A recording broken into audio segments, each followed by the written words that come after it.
સુરતના ઉત્તરાયણમાં પ્લોટના ડખામાં પોલીસની હાજરીમાં જ ધીંગાણું સર્જાયું। મહિલાઓ સહિતના બે પરિવારો સામસામે આવી ગયા। મારામારી અને ઘરમાં તોડફોડના વીડિયો વાયરલ થયા છે। પ્લોટ એક અને દાવેદારો બે હોવાથી વિવાદ સર્જાયો છે। પોલીસ તપાસ કરવા ગઈને મામલો બીચક્યો હતો તો પોલીસે બંને પક્ષો વિરુદ્ધ ગુનો નોંધી આગળની તપાસ હાથ ધરી છે। તો બે પરિવારો વચ્ચે બબાલ સર્જાઈ હોવાનો મામલો સામે આવ્યો છે અને તે અંગેનો વીડિયો પણ વાયરલ થયો છે કે જેમાં તોડફોડ કરવામાં આવી હતી। પ્લોટના મામલે મારામારી થઈ હતી, બોલાચાલી થઈ હતી અને ત્યારબાદ પોલીસ ઘટનાસ્થળે પહોંચી આવી હતી અને મામલો થાળે પાડવાનો પ્રયાસ હાથ ધરવામાં આવ્યો હતો તો પોલીસ દ્વારા વધુ તપાસ હાથ ધરવામાં આવી રહી છે। રાજકોટમાં બે સગીર સાથે સૃષ્ટિ વિરુદ્ધનું કૃત્ય આચરવામાં આવ્યું છે। રાજકોટની એક શાળામાં બનાવનો આરોપ લગાવવામાં આવ્યો છે।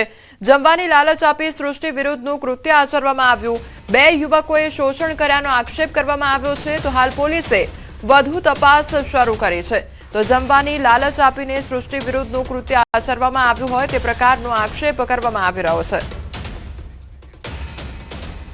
દાહોદ જિલ્લા ભાજપ મહિલા મોરચાના ઉપપ્રમુખે રાજીનામું આપ્યું છે। રમીલાબેન રાવતે પોતાના હોદ્દા પરથી રાજીનામું આપી દીધું છે તો જિલ્લા ભાજપ પ્રમુખ સ્નેહલ ધરિયાને પોતાનું રાજીનામું સોંપવામાં આવ્યું છે।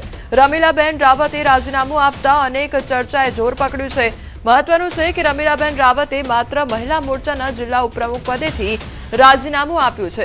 ભાજપમાં કાર્યકર તરીકે યથાવત છે। સ્થાનિક સ્વરાજની ચૂંટણીઓ પૂર્વે જ સક્રિય હોદ્દેદારોના રાજીનામાથી અનેક તર્ક વિતર્ક સર્જાઈ રહ્યા છે।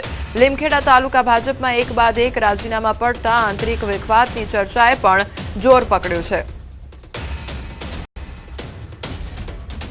અમદાવાદ શહેરમાં વધુ એક મહત્વપૂર્ણ ફ્લાયઓવર બ્રિજનું લોકાર્પણ આજે મુખ્યમંત્રી ભૂપેન્દ્ર પટેલના હસ્તે કરવામાં આવ્યું। ત્યારે સત્તાધાર 4 રસ્તા ક્રોસિંગ પર બનાવાયેલ 936 મીટર લાંબો અને 4 લેન બ્રિજ અંદાજે 89.81 કરોડના ખર્ચે તૈયાર થયો છે। આ બ્રિજથી ઘાટલોડિયા, સોલા, થલતેજ અને આસપાસના વિસ્તારોમાં ટ્રાફિકની સમસ્યા હલ થશે અને આશરે 1.5 લાખ વાહન ચાલકોને મોટી રાહત મળશે। તેમજ આ પ્રોજેક્ટનો ખર્ચ સ્વર્ણિમ જયંતિ મુખ્યમંત્રી શહેરી વિકાસ યોજના અંતર્ગત મળેલ ગ્રાન્ટ પૈકી કરવામાં આવ્યો છે। તો મુખ્યમંત્રી ભૂપેન્દ્ર પટેલના હસ્તે આજે બ્રિજ છે તેનું લોકાર્પણ કરવામાં આવ્યું છે। સત્તાધાર 4 રસ્તા પર આ બ્રિજ બનાવવામાં આવ્યો છે અને તેનું આજે લોકાર્પણ કરવામાં આવ્યું છે। વિકાસની ભેટ લોકોને આપવામાં આવી છે તો બીજી તરફ જે ટ્રાફિકની સમસ્યા સર્જાતી હોય છે તેનાથી લોકોને રાહત પ્રાપ્ત થશે અને લોકોને સરળતા રહેશે। તો બીજી તરફ જે આ તમામ ખર્ચ છે, પ્રોજેક્ટનો જે ખર્ચ છે તે સ્વર્ણિમ જયંતિ મુખ્યમંત્રી શહેરી વિકાસ યોજના અંતર્ગત કરવામાં આવેલ છે। તો તમામ જે વાહન ચાલકો જે આ રસ્તા પરથી પસાર થતા હોય છે તે લોકોને હવે રાહત મળશે, ટ્રાફિકની સમસ્યા દૂર થશે। આજે રાજ્યભરમાં ગુજકેટની પરીક્ષા યોજાઈ રહી છે। 1,36,000 વિદ્યાર્થીઓ પરીક્ષા આપી રહ્યા છે તો એ ગ્રુપના 58,406 અને બી ગ્રુપના 77,074 જ્યારે એ બી ગ્રુપના 395 વિદ્યાર્થીઓની પરીક્ષા છે। અમદાવાદ શહેર અને ગ્રામ્ય વિસ્તારોમાં મળી 89 બિલ્ડિંગમાં 910 બ્લોકમાં પરીક્ષાનું આયોજન કરવામાં આવ્યું છે। અમદાવાદ શહેર અને ગ્રામ્યમાં 18,000થી વધુ વિદ્યાર્થીઓની પરીક્ષા તો શહેરમાં 11,754 અને ગ્રામ્ય વિસ્તારમાં 6,352 વિદ્યાર્થીઓ નોંધાયા છે। તો શહેરની 59 બિલ્ડિંગમાં 590 બ્લોક અને ગ્રામ્યમાં 30 બિલ્ડિંગમાં 320 બ્લોકમાં પરીક્ષાનું આયોજન કરાયું છે।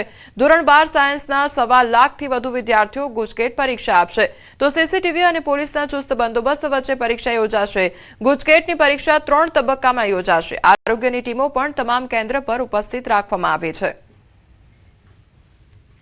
ગુજરાત બોર્ડ દ્વારા લેવાનારી આ પરીક્ષા અમદાવાદ શહેરમાં 59 બિલ્ડિંગમાં લેવાની છે। 11,754 જેટલા વિદ્યાર્થીઓ આ પરીક્ષામાં રજીસ્ટ્રેશન એમનું થયેલું છે। ઇલેક્ટ્રિક પાવરથી લઈને તમામ વિભાગો, પોલીસનો પૂરતો બંદોબસ્ત હોય અને આરોગ્ય વિભાગ પણ સાથે આમાં જોડાયેલો છે। એટલે એ રીતે તમામ વ્યવસ્થા વિદ્યાર્થીઓના હિતમાં પૂર્ણ કરવામાં આવેલી છે।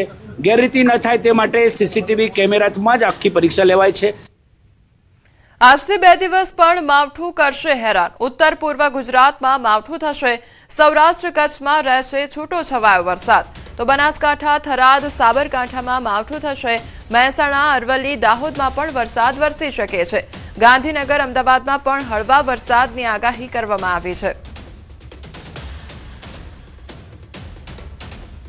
सौराष्ट्र कच्छ के इलाके भी रहेंगे, लेकिन इस बार उत्तर गुजरात और उत्तर पूर्वी गुजरात भी प्रभावित होंगे। तो यानी कल और परसों हम देख सकते हैं बनासकांठा, थरड, साबरकांठा, महसाना, और फिर अगर हम उत्तर पूर्वी गुजरात की तरफ जाए तो अरावली और दाहोद, और फिर मध्य गुजरात की तरफ भी आए तो गांधीनगर, हिम्मतनगर, अहमदाबाद के भी कुछ इलाके, ये सभी इलाकों में हम इस राउंड में हल्की से मध्यम थंडरस्टॉर्म के साथ में बारिश देख सकते हैं अगले 2 दिन। હવામાન નિષ્ણાંત અંબાલાલ પટેલનું અનુમાન પણ સામે આવ્યું છે। એપ્રિલમાં પણ રાજ્યમાં પલટાશે વાતાવરણ। પશ્ચિમી વિક્ષેપ આવતા હવામાન પલટાશે તો મે સુધી પ્રી મોન્સૂન એક્ટિવિટીની સંભાવના વ્યક્ત કરવામાં આવી છે। રાજસ્થાન અને ગુજરાતમાં પલટાશે વાતાવરણ। 60 થી 70 કિલોમીટરની ઝડપે પવન ફૂંકાશે તો બાગાયતી પાકોને નુકસાન પણ થઈ શકે છે। માત્ર 28, 29, 30માં નહીં, એપ્રિલની 2 તારીખ સુધીમાં અને એપ્રિલમાં એક પછી એક આવતા 25 દિવસોમાં લગભગ 50 થી 60 કિલોમીટર ઝડપના પવનો ફૂંકાવાની શક્યતા પ્રી મોન્સૂન એક્ટિવિટીમાં એપ્રિલમાં પણ દર્શાવે છે। 4 એપ્રિલે 25 વિક્ષોપ આવશે અને 8 થી 16માં પણ 25 વિક્ષોપ આવવાની શક્યતા રહેશે। એક પછી એક 25 વિક્ષોપ આવતા લગભગ આ વખતે ગુજરાતના હવામાનમાં પણ મોટા પડતા આવશે। પવનની ગતિ એવી રહેશે કે જાણે કાચા મકાનના સાપડા ઉડી જાય। એપ્રિલ માસ ગરમ રહેવો જોઈએ, માર્ચ માસ ગરમ રહ્યો નહીં, પાછલો શરૂઆતમાં ગરમી પડી અને છેક મે સુધી પણ પ્રી મોન્સૂન એક્ટિવિટી થવાની શક્યતા રહેશે। આરબ કન્ટ્રીમાં તો વરસાદ થશે, પણ દેશના ઉત્તરીય પર્વતીય પ્રદેશોમાં તારીખ 28, 29માં ભારે મેઘગર્જના સાથે, સખ્ત પવનના તોફાનો સાથે અને કરા પડવા સાથે અસર થવાની શક્યતા રહેશે।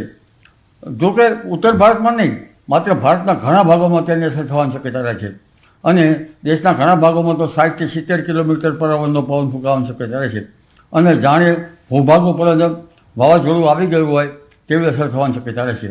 ગુજરાતના ભાગો અંગે જોઈએ તો રાજસ્થાનના ભાગોમાં લગભગ 60 થી 70 કિલોમીટર પર અવરની ગતિવિધિનો પવન ફૂંકાવાની શક્યતા રહેશે અને ઉત્તર ગુજરાતના ભાગોમાં પણ 50 થી 60 કિલોમીટરનો પવન ફૂંકાવાની શક્યતાથી લગભગ પવનની ગતિ વધારે હોવાથી બાગાયતી પાકોને કંઈક હરકત આવી શકે। જોકે બાગાયતી પાકો સૌરાષ્ટ્રના ઘણા ભાગોમાં છે। રાજ્યમાં હજુ પણ કમોસમીનું સંકટ જોવા મળી રહ્યું છે। વરસાદની આગાહીના પગલે દ્વારકા જિલ્લાના ખંભાળિયા તાલુકાના ગ્રામ્ય વિસ્તારના ખેડૂતોના ખેતરમાં પડેલો તૈયાર પાક સાચવવા માટે કામે લાગ્યા છે। તો હાલ ખેડૂતોના ખેતરમાં શિયાળુ પાકમાં ચણા, ધાણા તેમજ કલોજી સહિતનો પાક ખેતરમાં ખુલ્લો પડ્યો છે, તેથી તેને બચાવવા માટે તાડપત્રીનો સહારો લઈ રહ્યા છે। ખેડૂતોનું કહેવું છે કે જો ભારે પવન સાથે વરસાદ આવે છે તો તેમનો પાક બરબાદ થઈ જશે। માનો કે લગભગ 100%માંથી 5% ખેડૂત છે એવા છે કે જેને ઘાસચારો સાચવવાના ગોડાઉન છે, બાકીનો ઘાસચારો બચારા 95% ખેડૂત એવા છે કે એનો ઘાસચારો ખુલ્લામાં પડ્યો છે। તો હવામાન આગાહી એવી ભેગી પવનની પણ દીધી છે અને અત્યારે પવન એવો જોરદાર ચાલી રહ્યો છે કે તમે ભૂકા ઉપર કે કાલર ઉપર કે નીણ ઉપર કે તમે ઢોરના ચારો છે એના પર ગમે કાગળ ઢાંકો કે તાલપત્રી ઢાંકો, એ કાંઈ રેવું છે નહીં। વરસાદની જે આગાહી એ કાલથી આપવામાં આવે છે તો અમારે અત્યારે ખેતરમાં કલોંજીનો પાક એક બાકી રહ્યો છે કાઢવા માટે। તો હવે આગાહી એવી છે કે પવન હારે આવશે। વરસાદ તો ઠીક સમજાણો આપણે, પણ પવન છે તો આ વસ્તુ એવી છે કે પવન આવે તો બધી કોરી વસ્તુ એ ઉડી જાય। વરસાદની